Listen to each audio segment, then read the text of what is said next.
So hello everyone, and welcome to the January ABCD-GIS talk. Today we have a remote presentation where we're delighted to have John Sun, who is president and co-founder and CEO of Stream Methods, along with Dr. Janghwoan Choi, who's also a co-founder and is the chief engineer of Stream Methods. And I'll ask both of you to give yourselves a little more detailed introduction. I'm Jeff Blossom of the Center for Geographic Analysis, just for the record. We're here in Cambridge, Massachusetts. And before I turn it over to our presenters, let me just give a little survey to show who's in the room here with the webcam. Maybe give a friendly wave as we go by you. Hi. Got about 10 people here. We're expecting a few more. And we might have a few participants log in as well. So with that, John, I will turn it over to you. Sure. Can you guys hear me all right? Yes. Loud and clear. Okay. So my name is John Sun. I have a geology background. But for the past 15 years, I have been doing the government consulting, mainly in the software and geospatial technology field. And for the most recent years, I have been managing a large operation for the automation of FEMA's DFIRM maps. You will be curious about what DFIRM is. That's digital flood insurance rate map. So I manage the automation part of it. And that's about it. We founded the company, co-founded the company, and that's about me. Go ahead, Choi. Yeah, my name is Janghwoan Choi. I got my PhD in civil engineering from Texas A&M University. And after that, I joined a private company and primarily working with the FEMA flood risk product. And I was doing a lot of software development at the company, and I was also a resource engineer. So as a good combinations, I actually learned a lot from the company about the FEMA product and FEMA process. So last year, I actually co-founded the company with John, and we working together. We actually made a really amazing product. That's why we are here today. So we are happy to present what we have. Back to you, Jeff.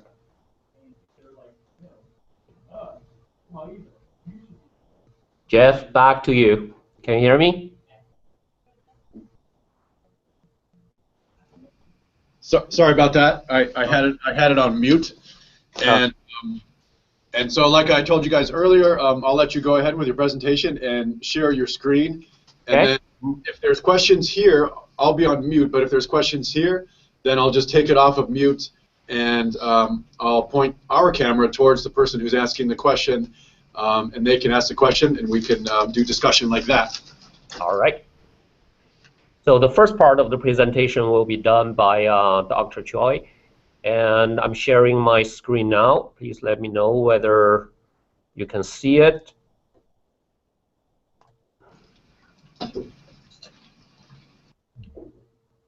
Can you guys see the PowerPoint slide?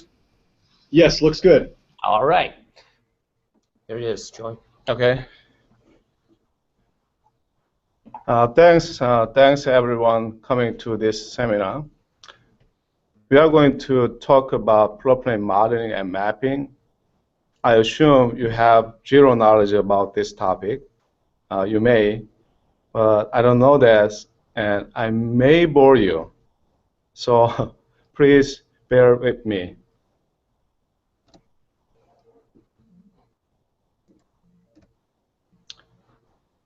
Some of the graphic in the presentations, we got it from the internet. Proper credit goes to the creator of those graphics. First, very quickly about who we are. Stream Method is a startup in Virginia, outside Washington, D.C. John and I co-founded the company, and we do water resource modeling and mapping.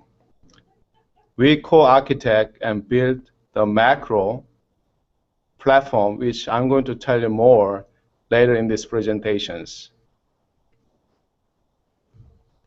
So why flood? Look at the screen. In May 2015, Texas had huge flood. In late October, Texas was hit again. Late October 2015, historical flood in the South Carolina. Some are saying this is 1,000-year rainfall event. Flood happens elsewhere around the world as well. What you're showing on the screen are 3 big floods last year in India, China, and Myanmar. In a November 23rd, 2015 report by the United Nations, flood is the #1 natural disaster. Huge population is affected every year, and a lot of people are killed.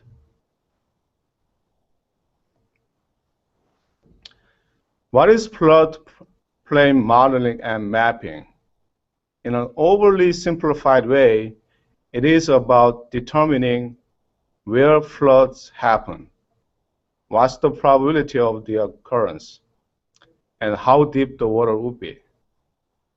Combined, this is a flood risk identifications, which is critical step towards reducing flood risk.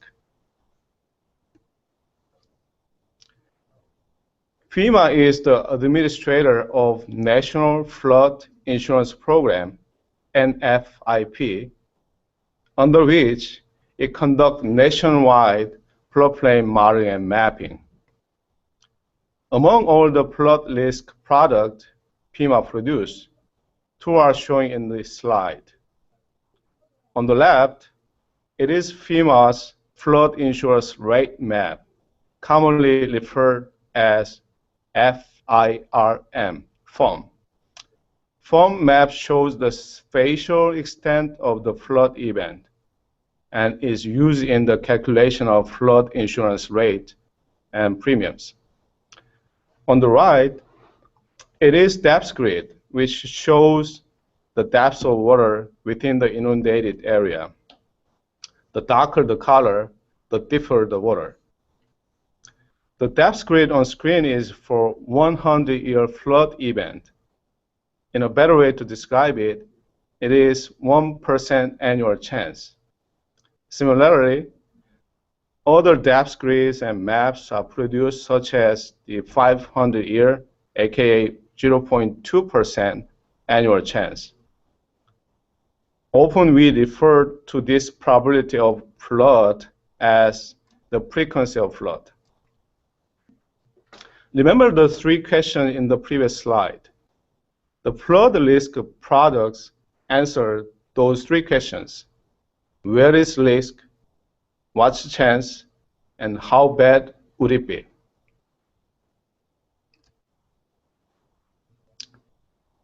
FEMA has a well-established way of conducting floodplain modeling and mapping, which can be summarized into 5 phases.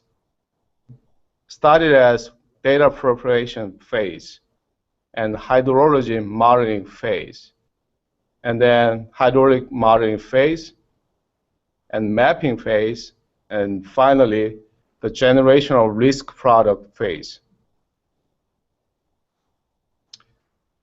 The process is complicated, labor intensive, and very time consuming, and it is expensive.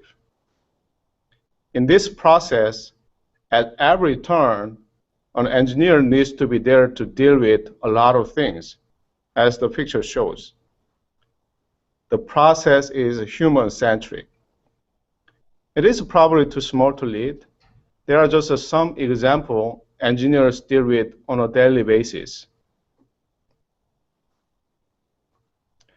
Every step of the floodplain mapping process, GIS plays a huge role. Without it, our job would become close to impossible. Here is an overly simplified way to look at the process. It's starting as raw data set, which is DEM. DEM stands for Digital Elevation Model. DEM is processed to generate the stream network, and then watershed. Flows are computed, stream flows are computed at the outlet of watershed. And then cross-sections, which is a very critical element in one-dimensional hydraulics model. Cross-section has to be placed, and water elevation will be computed at the cross-sections. And then using GIS technology, GIS spatial operations, to create water surface elevation model. And we have digital elevation model, which true ground elevations. We're intersecting those two layers to create floodplain boundaries. By subtracting the two layers, we can get the depth grid. This is another view of the process. In the upper part of the graphic, it is established way. It is a human-centric process. It is a fragmented process. At every turn, engineer judgment is needed.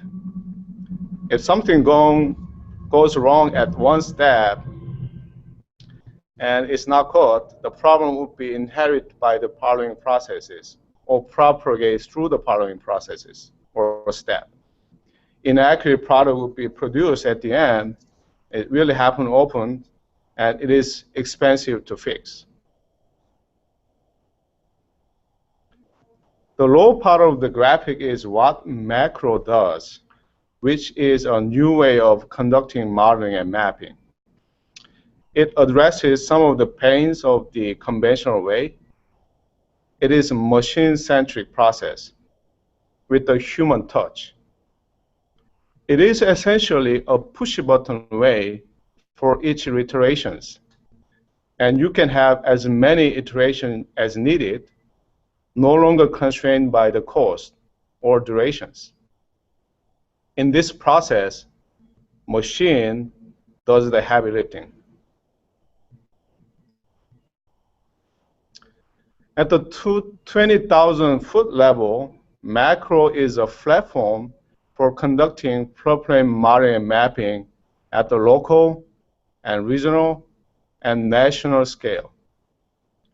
Macro has everything engineers would need to do modeling and mapping. It has assembled nationwide data, including DEMs and National Land Cover Database and USGS equations, gauges, etc. Implemented algorithms are the foundations of the entire macro system. Hundreds of them are implemented, including pre-processing and post-processing of hydrology and hydraulics model. In a push-button fashions, design the list product are generated with absolute consistency, accuracy, speed, and even low cost. I'm going to explain several key algorithms we've implemented in macro in the next slide. This is one implemented algorithm. In this case, close to 79,000 streams needed to be traced and also identified. River network tracing is critical to compute flows. It is especially critical for macro because it does everything on the fly. We don't use or store the values. It identifies gauges and watershed involved in the modeling. Using regression equations, which consist of watershed characteristic, it computes flows. Typically, it goes segment by segment, tracing upstream until it reaches headwater.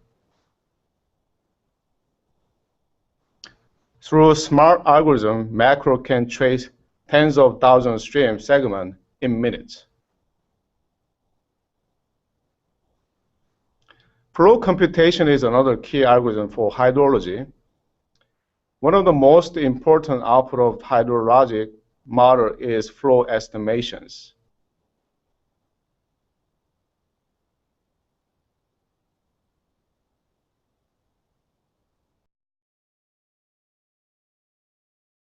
Invented two methods for flow estimation. The first one is to use stream gauges, but it only covers 1% of the stream reaches.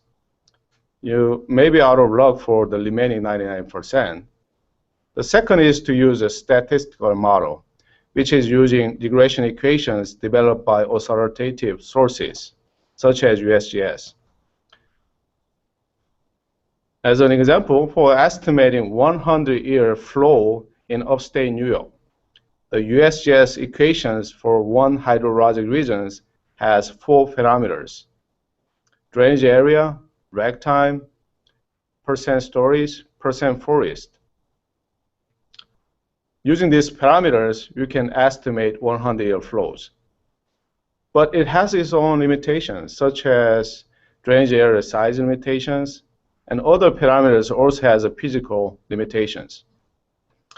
Each of the above, when used alone, has its downside.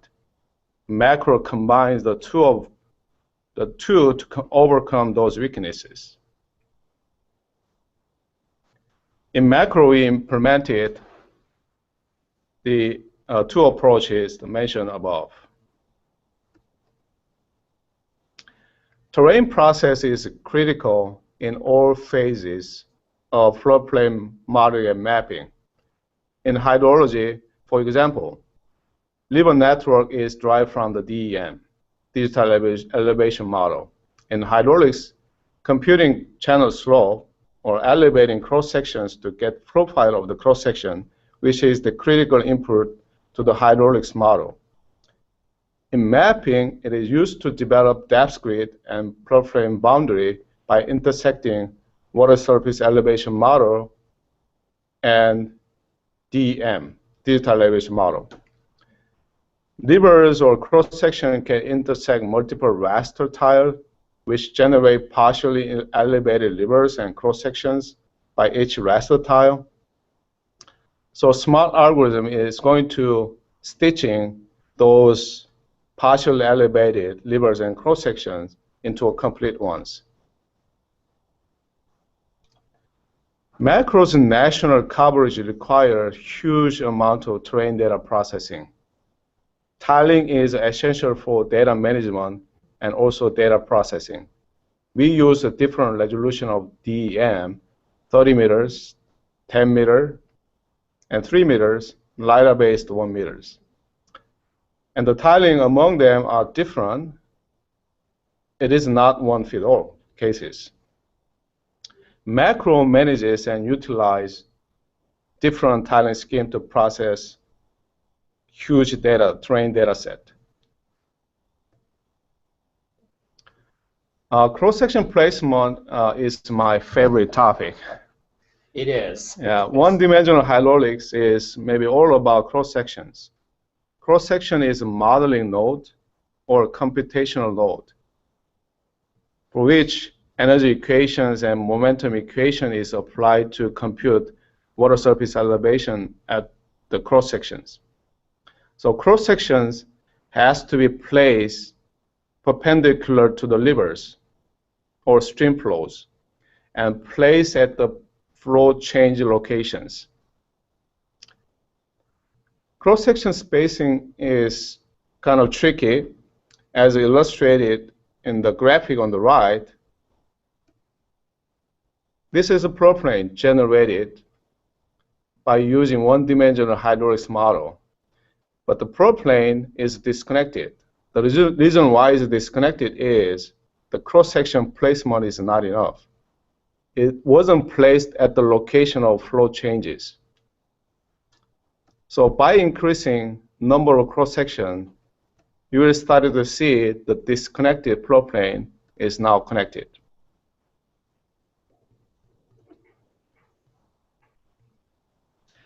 Macro can place cross-section massively, 100,000 for run. With this frequency, essentially, we are line scanning the channels. No engineers can do the same. They maybe can do the same, but it would take forever. Just another way of illustrate the cross-section spacing importance. You will see from the left to the right, by increasing cross-sections and the floodplain disconnected, we often call it dry floodplain. That's the issue. We should not have that dry floodplain. And all the disconnected dry floodplain issue is gone. Now you know the process of doing floodplain modeling and mapping. Then we will tell you what we mean by saying going beyond. The United States has estimated 3.5 million miles of rivers and streams.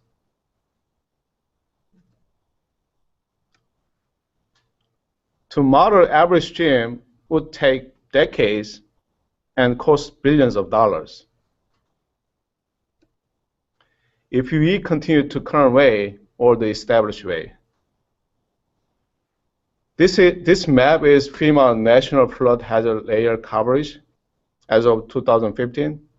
Only about 1 in 3 streams are mapped, but majority are low grade. 80% are so-called legacy approximate studies. To get where we wanted to be, it would take, with the current way, decades and cost billions of dollars. But with macro, it's no longer the case. Macro marks the beginning of new era for floodplain modeling and mapping. This new way of conducting floodplain modeling and mapping is fundamentally different from the established way.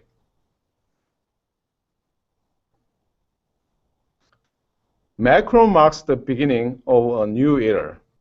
We call it version 3.0.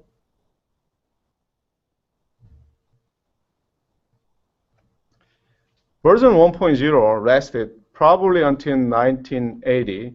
It is the age of pencil and paper. Version 2.0, maybe between 1980 to 2015. It is the age of PC-aided modeling and mapping.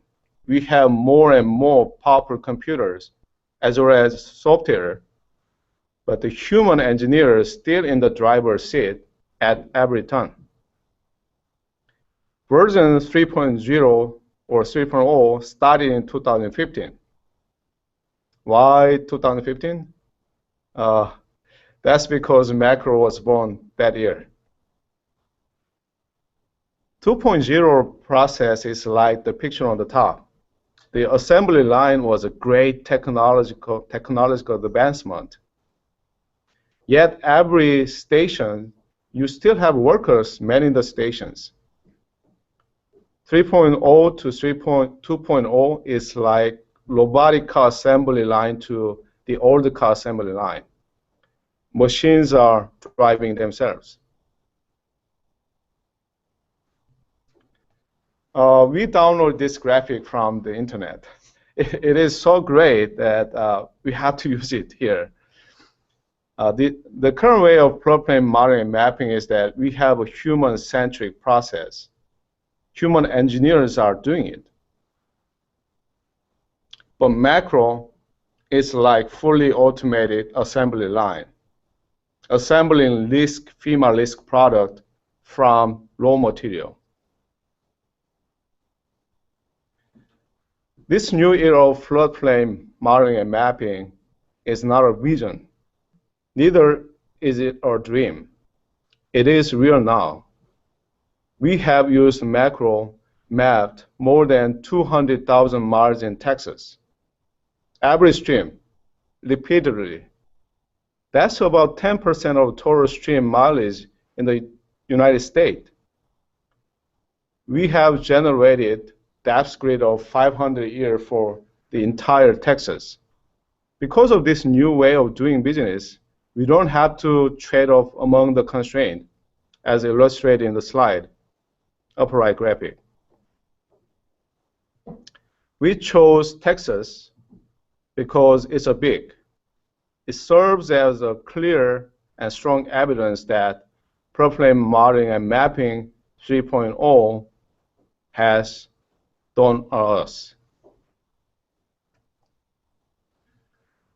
This new era of floodplain modeling and mapping would impact everything we do with water resource modeling.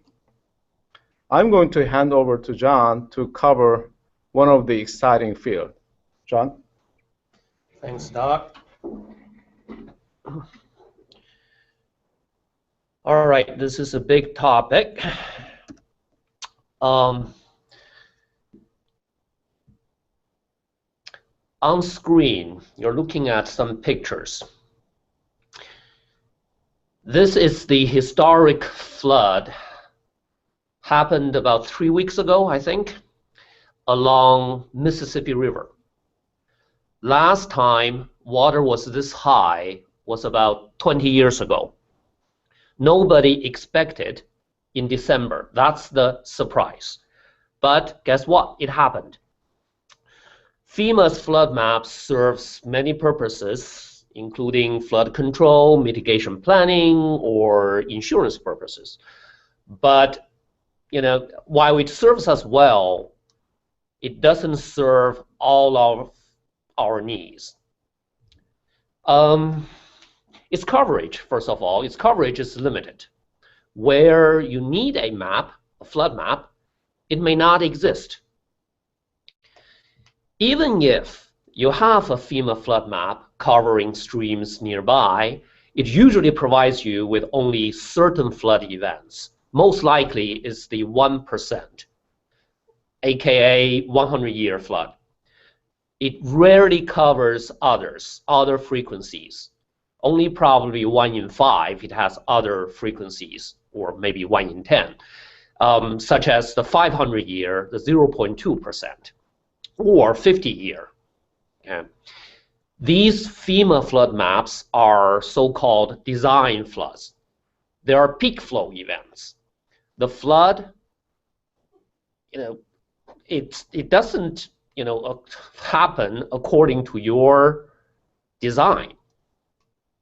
So they tell us, the FEMA flood maps tells us the probability of a event occurrence, but it doesn't tell us what our next flood will be.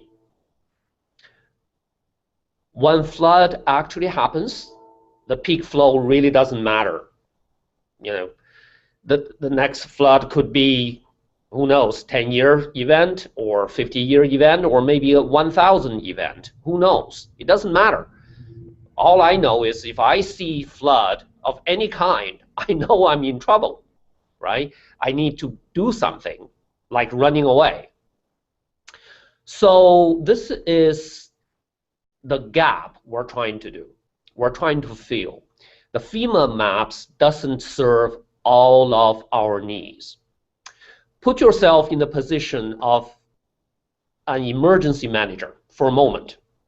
Just imagine that flood is happening somewhere, and among all the other things you want to know, you probably always want answers for two key questions for emergency managers. First question, at this moment, what places are already underwater? What's happening now? And the second question is, what places will be underwater, say an hour later, a day later, maybe 3 days later? As an emergency manager, you want these answers.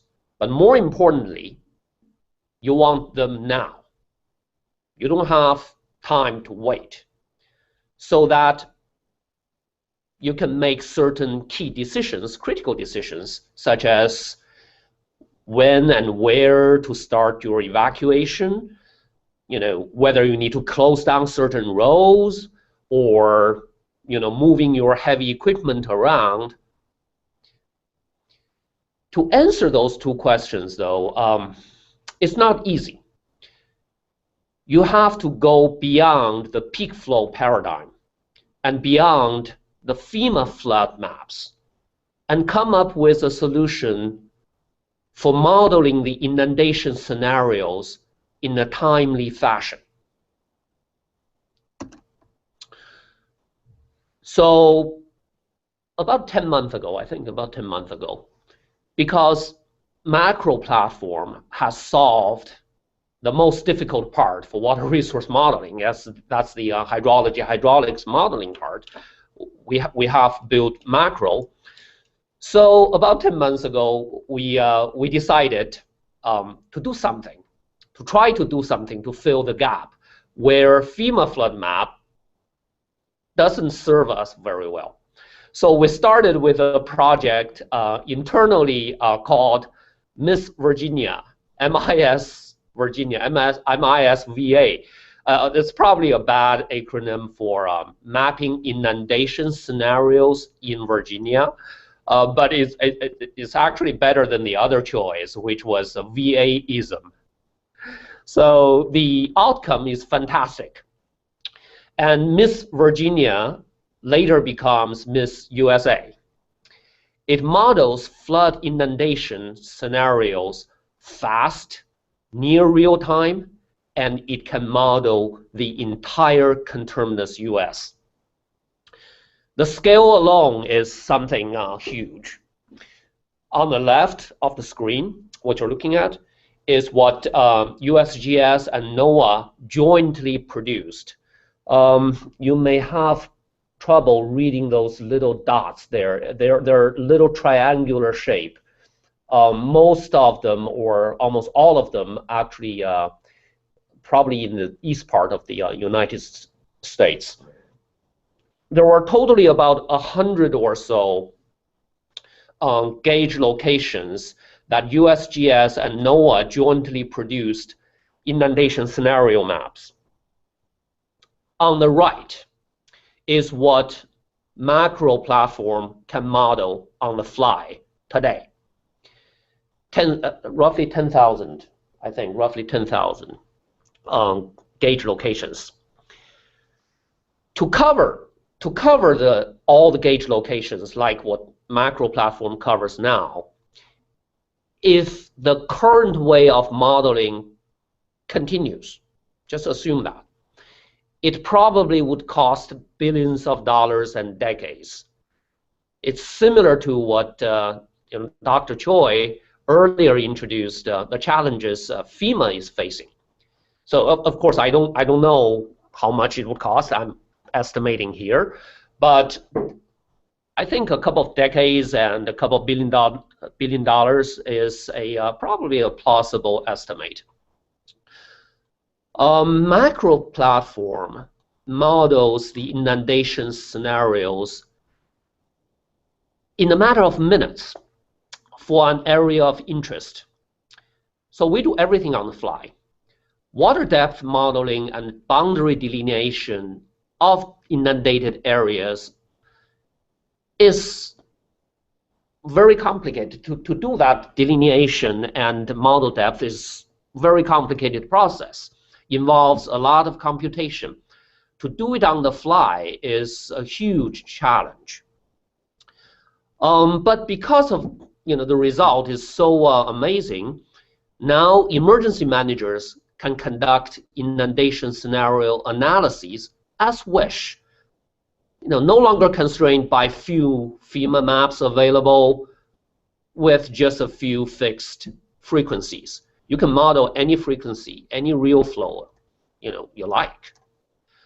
Not only it answers the first question well, which is, which part of, my area is underwater now.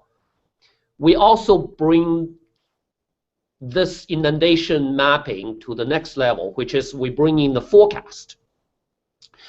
We can forecast inundation areas by bringing in live data, such as the National Weather Service flow forecast data and rainfall data, and of course, several smart algorithms, so that we can do the inundation forecast. How much time do I have? I'm probably running out of time. There were so many cool things to talk about here, such as how we integrate the live data feed, how we actually accomplish the modeling on the fly, how we bring in the rainfall, how we spatially distribute the data from the gauge location, etc., etc. So a lot to talk about. I'll just leave it for now, so we can wrap up, have enough time for questions. Today we actually just talk about two things. Dr. Choi introduced a new way of producing FEMA floodplain models and maps. I introduced nationwide inundation scenario mapping, where the design flood approach doesn't work very well. So it's probably a lot of things to digest. If you are not familiar with the topic, it's also hard for us to describe it clearly. So why don't we start, Jeff, start the question and answer session.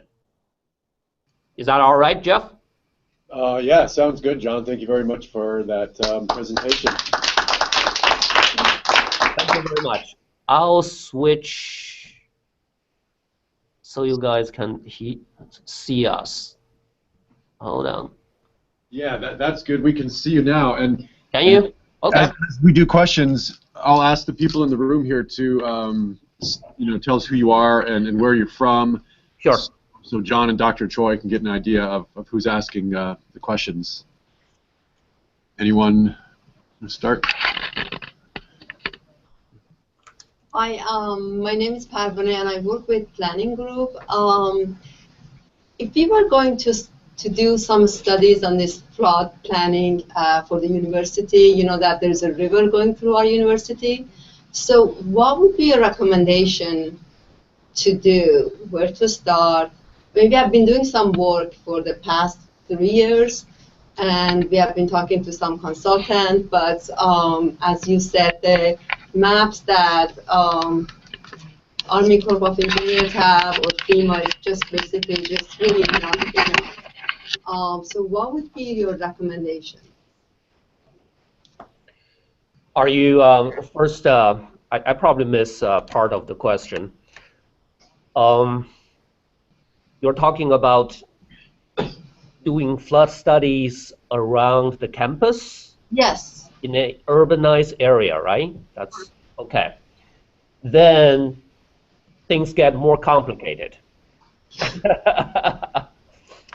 Because,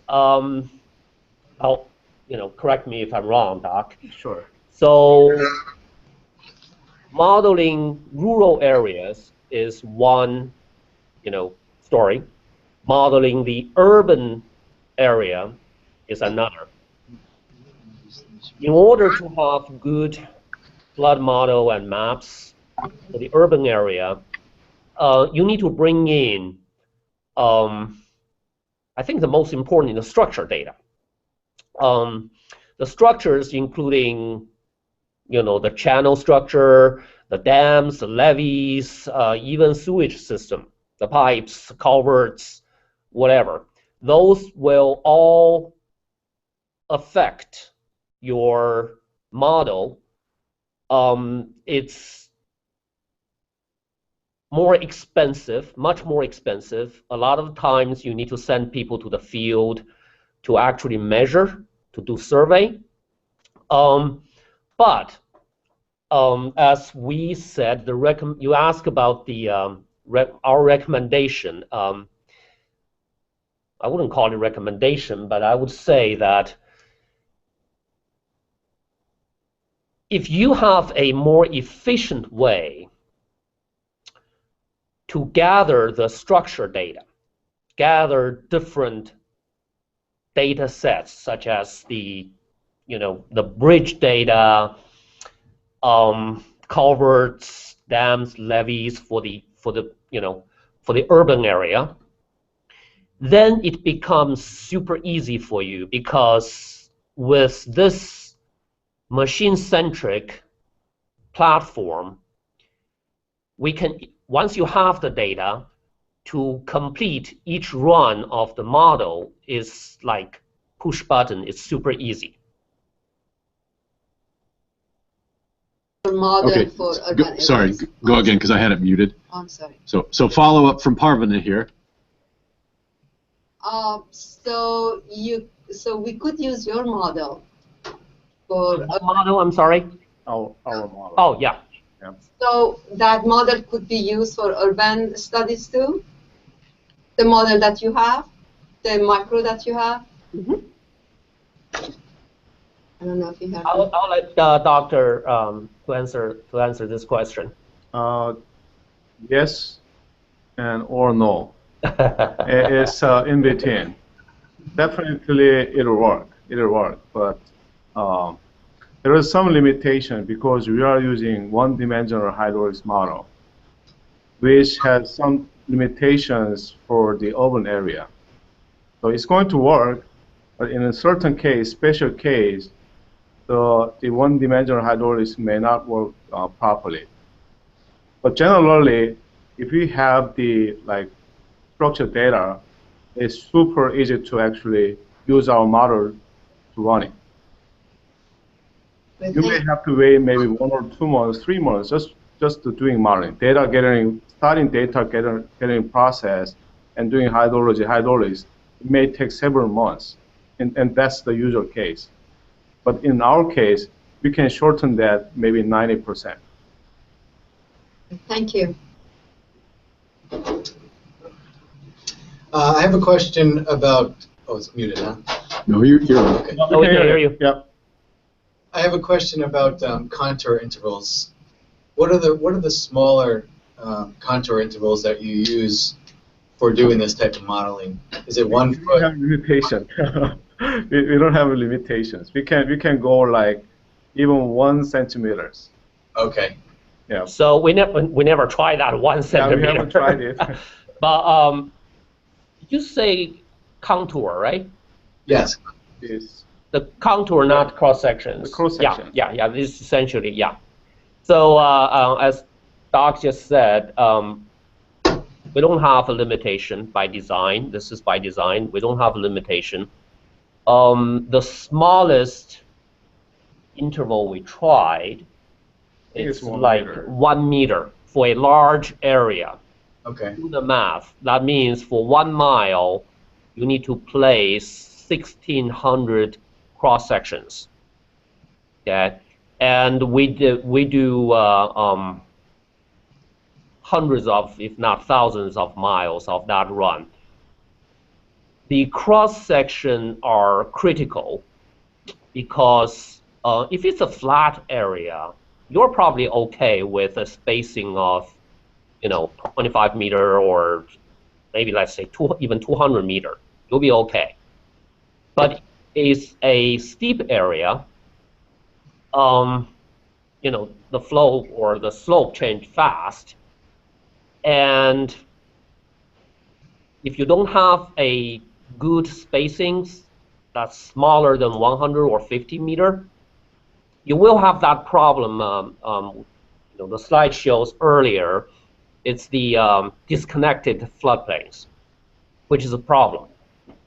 I cannot help it, Doc. I'm singing your thing. Yeah, the cross section basically has to place at the inflection point. It's slope change locations. And the other one is the flow change locations, such as channel expansion or channel contractions locations. You have to place the cross section of those locations. Otherwise, you end up seeing the disconnected or dry floodplain, as you see. It's a big one. The cross-section placement is a big one. Every engineer does it, and we see a huge amount of not necessarily waste, but engineers in general, they don't want to place that many cross-sections because more cross-sections meaning more probably headache later. Yeah. So only machine can do this. Only machine can do this. Once you get into the cross-section placement, it's such a headache, to tell you the truth. It's such a headache. There are so many requirement constraints you have to meet. They cannot intersect with each other. They have to be long enough or short enough, et cetera, et cetera. So this algorithm, we cannot say we have a 100%, good algorithm. But I think what we can say is, Doc never agree with me on this one. I think it's more than 90% of the time, the cross-section we placed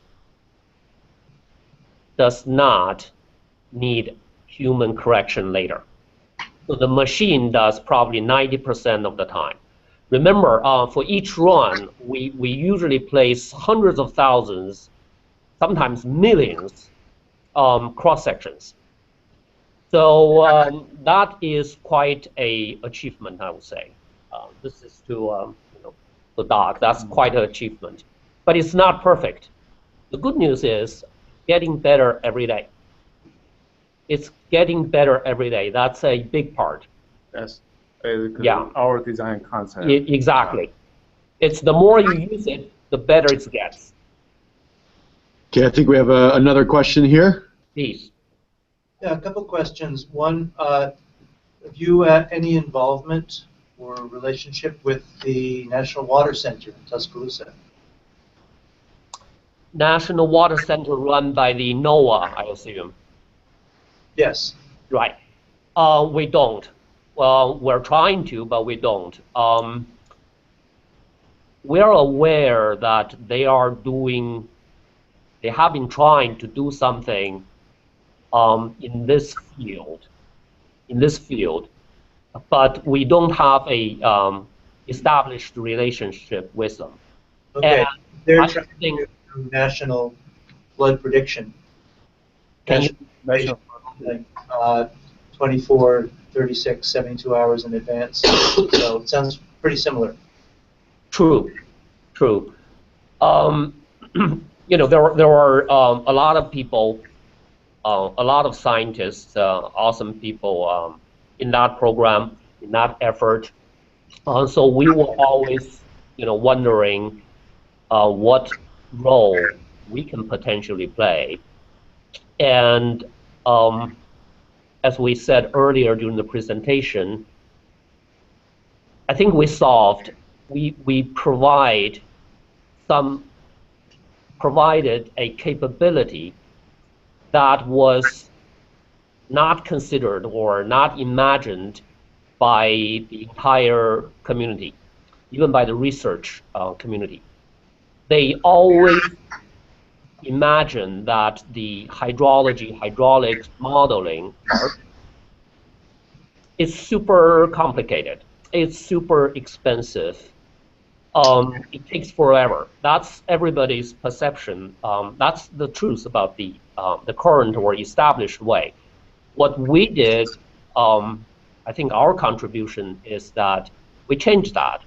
Is that you no matter what you do your forecast or you do your insurance rate map or whatever, the HH part, the hydraulic modeling part, becomes easy because the machine can do it for you. So you can do things that before you probably think is impossible or not feasible, but now you can start thinking. So I think if they know about it, they probably don't know, by the way. I haven't made contact. It's not exactly true because their design goal is a nationwide inundation prediction every 12 hours. So somebody thinks that it's affordable and possible to do. you may have some contributions as far as the algorithmic approach. And they're basically using two-dimensional inundation models. So it would be interesting to compare that with the approach that you're taking, where you're, I guess I would say, doing a sparse 2D model since you're using so many 1D cross-sections. Another question, one of the major challenges they have is not actually computational, but getting a hold of the channel profiles for the nationwide stream network, because how much the channels are shaped and how much they hold determine the results of 1D or 2D hydraulic modeling. And they're not derived from the DEMs. It takes specialized LiDAR to get those. There are cross-sections only, for example, where there are stream gauges. So I'm wondering what your approach is to deriving the cross-sections of the stream channels for use in your models.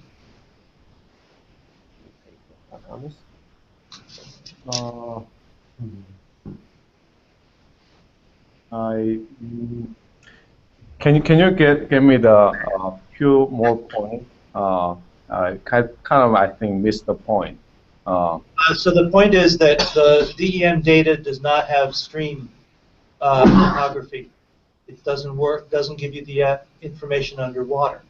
There are stream profiles measured gauge locations, but not elsewhere. So all of this modeling depends on estimating the stream topography. So I wonder what your approach is. That's I think everybody's problem. That's why the survey is very critical role for the so-called detailed study. The FEMA has different level of studies, like approximate study, there's a limited detail study, and detailed study. The difference is, it's very clear, it's a survey.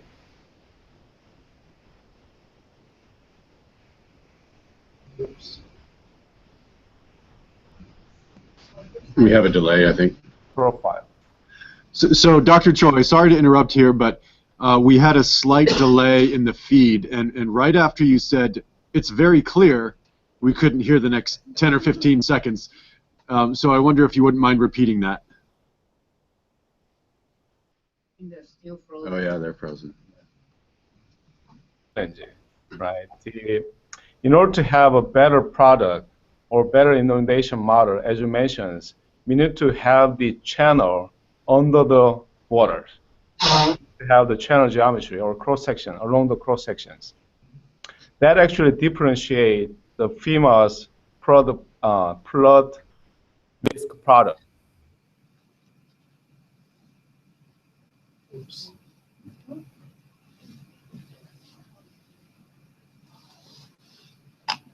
But in order to get the higher degree accuracy and the higher quality data set or the product, they need to do a survey. There is no other way for now. Somebody has to go there, they have to measure the channel, or they have to measure the along the cross sections. So how did you do that for Texas, which you had finished run for the whole state? Did you do a field survey for the entire state of Texas? No, we didn't do a field survey. That's using the DEM itself, using the original DEM data set. So how do you make the judgment of where the inundation level would be from the DEM? Sorry. Could you hear me? Yeah. Yeah. I think for Texas, what we did, I'm trying to answer the your question, Wendy. So I'm thinking out loud. For Texas, what we did for the entire state is to generate a depth grid for the 500-year event, flood event, which is unprecedented. It would cost a lot of money. I mean, we're probably tens of millions or hundreds of millions of dollars in the past. That is the designed approach, design flood, 500 year. When that event happens, then you know how deep the water would be in your floodplains. That's what we did for Texas. For the regular, we haven't run Texas for real event. Okay, we for whatever reason we never tried the Texas one. We run other places. The process for real time or near real time inundation. What we are doing is that you pick your area, your area of interest. Usually has a gauge, NOAA gauge or USGS gauge somewhere in the area of interest. Then we retrieve the live, not live, but live. It's hourly, I believe. The gauge readings. And then use that's there's flow, right? Use that. Once you have the flow, the hydrology is done. We just run the hydraulics part and determine how high the water would be along each cross section and just delineate the boundary, and then of course determine also give you the depth grids. That's a real flood approach. It's who knows whether it's 500-year flood or it's 10-year flood. It doesn't matter. It's the flood, even regular flow. It doesn't matter. Happening right now.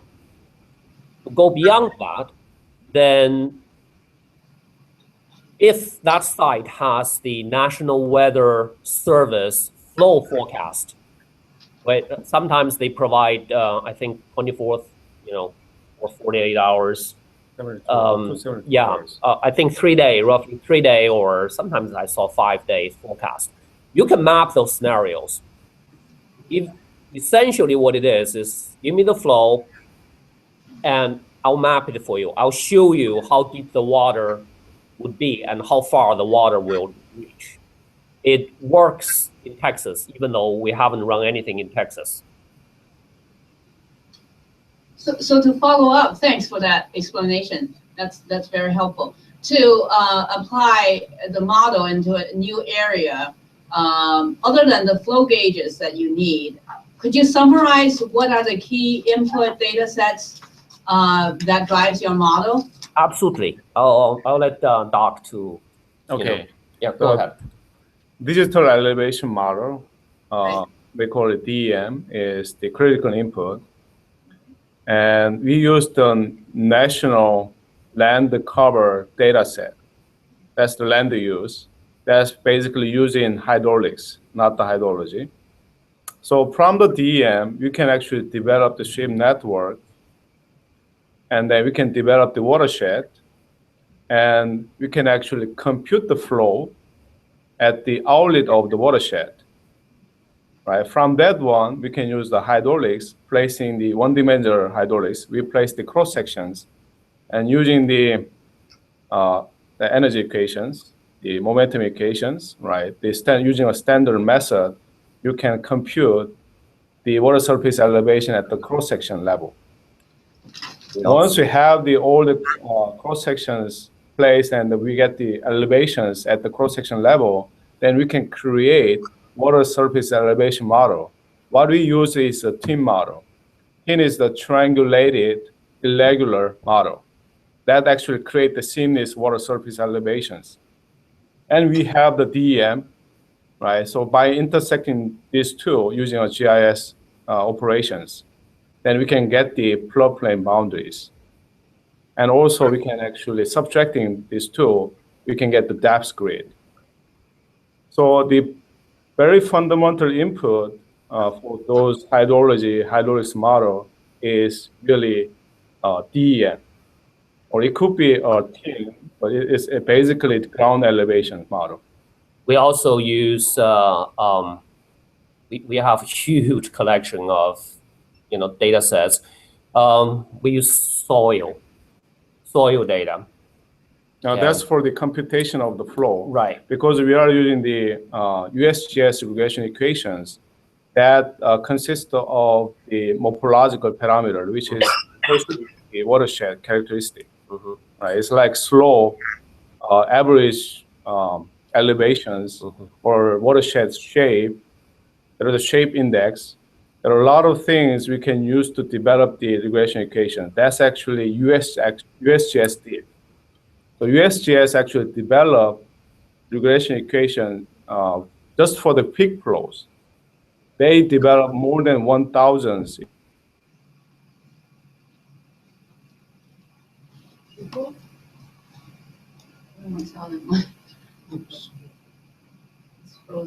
Things actually did.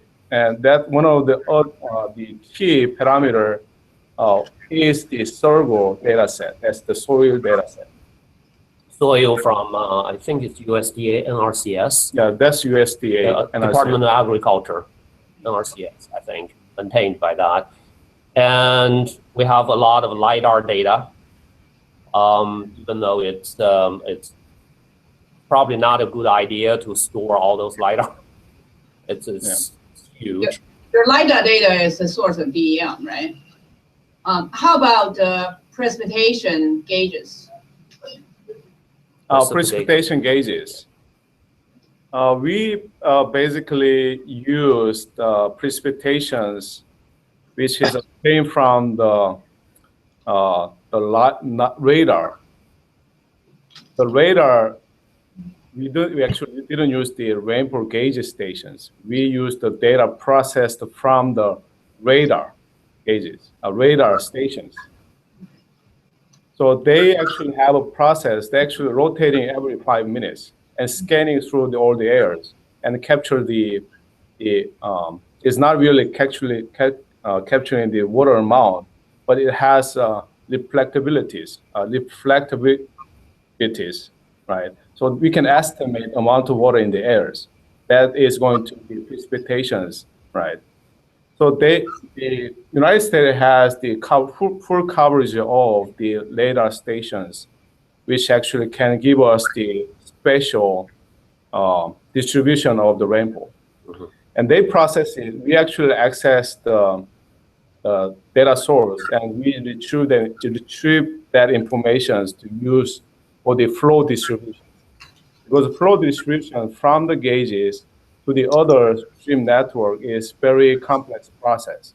It's involving a lot of river routings and rainfall input, right? It's almost like a physically based mathematical model we use for the rainfall runoff model, kind of. So that we soil saturation values. Can you repeat that, sir? We lost. What do you do in terms of soil saturation values? We don't use the soil saturation values yet because we don't use the physically based mathematical model yet. For example, HEC-HMS is one of the models heavily used, right? But we don't use it yet. We use the gauge stations and also use the regression equations, which is mostly developed by the USGS and provided by the USGS. But we are keep expanding it. Eventually, we are going to embrace a rainfall runoff model in our MARCI framework system, and we can actually do better hydrology processing. Can you quickly explain about your scalability in terms of the hardware side?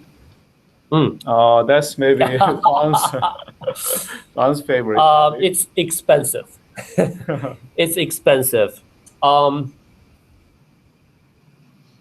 actually I told some clients, or potential clients that we can do the whole country in a matter of months. This is unprecedented. This is a bold statement. I said that and I meant it. The reason or the confidence, I have the confidence, it came from the scalability. By design, we can fire up as many instances as we want. So if you need the whole country done in a year, usually take decades, but let's say we want it done in a year, we can fire up a number of instances. If you want to finish it in a month, we can fire up 1,000 instances. Not a problem. And the cloud would be the perfect fit for this, because once you need it, you don't have to pay for it. You don't have to pay the idle time. Just when you need it, you pay for it, and you can quickly scale up. Are you taking a particular scaling approach or using Hadoop, or are you manually parallelizing the task? We do not use Hadoop. We do not. There is some. The biggest challenge for us so far, we found, is that when we try to scale up from a small scale, or let's say, citywide or county-wide, or a small watershed-wide system, you scale it up to a regional-wide, try to cover the state, or try to cover a east part of the United States or the whole country. It's a huge challenge in this HH world. It's hard to explain. It's hard to imagine, but